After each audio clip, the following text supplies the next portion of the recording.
जोशीमठ में हो रहे भूधसाव से लोग परेशान हैं, वहीं इसे लेकर सरकार गंभीर दिखाई दे रही है।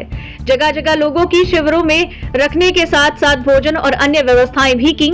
मुख्यमंत्री के प्रतिनिधि के रूप में बद्री केदार मंदिर समिति के अध्यक्ष अजेंद्र अजय जोशीमठ में रेड़ा डाले हुए हैं। वो यहाँ भी सभी गतिविधियों तथा समस्याओं पर नजर रखेंगे।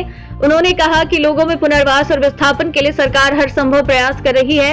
इसके लोगों के सुझाव लिए गए हैं और कहा है कि ठंड को देखते हुए प्रभावित लोगों को कंबल, हीटर आदि बांटे गए हैं। जोशीमठ में आपदा की समस्या उत्पन्न हुई है। प्रदेश और केंद्र सरकार बेहद गंभीरता के साथ और आपदा प्रभावितों के प्रति पूरी संवेदनशीलता जताते हुए युद्ध स्तर पर यहाँ पर राहत और पुनर्वास के कार्य कैसे हो सकते हैं उसके लिए प्रयासरत रही है।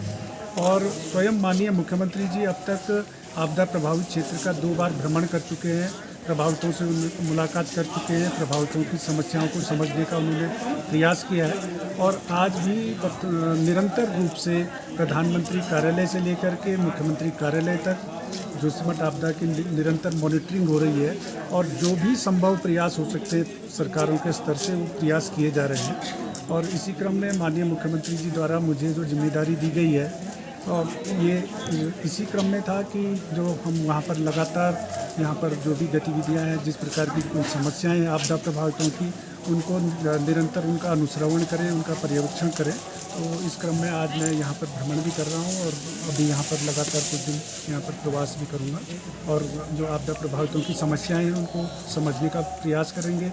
दूसरा जो सबसे बड़ी चुनौती हमारे समक्ष है वो राहत और ये पुनर्वास और विस्थापन की है।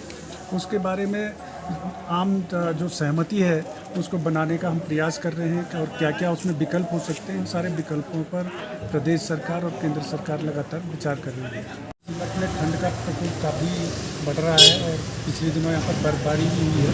प्रदेश सरकार निरंतर प्रयास कर रही है कि जो आपदा पीड़ित राहत शिविरों में रह रहे हैं उनके लिए ठंड से बचाव के लिए जो भी उपाय हो सकते हैं वो किए जा रहे हैं। इसके अलावा जो विभिन्न स्वयंसेवी संस्थाएं हैं और जैसे खास करके जो कथावाचक मुरारी बापू जी हैं उनके स्तर से भी बड़े स्तर पर उन्होंने जो इलेक्ट्रिक केटल हैं वो यहाँ पर आपदा पीड़ितों के लिए भेजे हैं। तो आज उनका भी यहाँ पर हमारे द्वारा वितरण किया गया और मैं मुरारी बापू जी का भी आभार व्यक्त करता हूँ कि उन्होंने इस आपदा की घड़ी में प्रभावितों के साथ खड़ा होने का एक अपना प्रयास किया।